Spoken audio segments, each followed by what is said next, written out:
Which statement describes a characteristic of GDDR Synchronous Dynamic RAM? Well, first, what is GDDR? It's going to help us solve this problem. So, GDDR, graphics double data rate. It's like DDR, but with the graphics in front of it.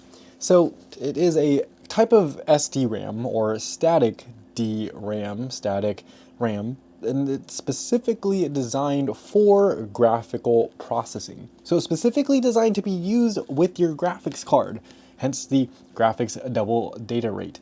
It is designed to be used exclusively, dedicatedly, I don't know if that's a word, but it's dedicated to the GPU, your graphics processing unit of your system.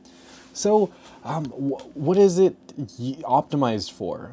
Well, it's optimized for delivering processing power.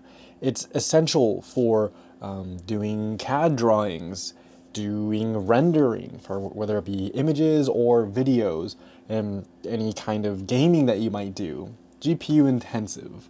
That's what GDDR needs to be.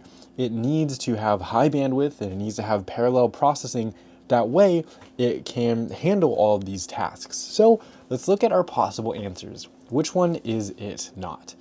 Used for main memory isn't correct. Your main memory is going to be your DDR, your DDR3, DDR4, or DDR5. It's the memory slots, the RAM sticks that go into your motherboard. That's your main memory. GDDR is not.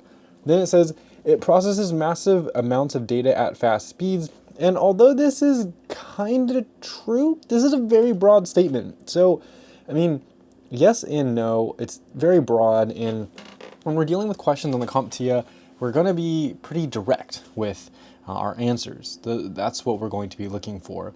So this is partially true, but HBM, which is high bandwidth memory, is dedicated to process faster. And it processes faster, typically it's faster than your GDDR. So too broad, not an answer.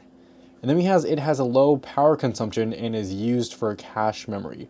Well, the first part alone is totally incorrect. Totally incorrect because it prioritizes high bandwidth and parallel processing, meaning it just eats up power. So it's not meant for power efficiency whatsoever. It's meant to give you those high quality and a good amount of time. So it's really fast and it's not great for any kind, and although you can kind of tweak it a little bit, it's not great for efficiency. That's not GDDR. And then cache memory. Cache memory is usually static RAM, dedicated static RAM, and that is used for caching because static RAM, if you remember, is the fastest type of RAM. There's no need to have GDDR be super fast RAM. So what's the answer? Well, that was pretty simple. It's used in conjunction with a dedicated GPU. So which element describes a characteristic of GDDR Synchronous Dynamic RAM? In the beginning of the video, we went over some aspects of it, but the answer here is that it is used in conjunction with a dedicated GPU.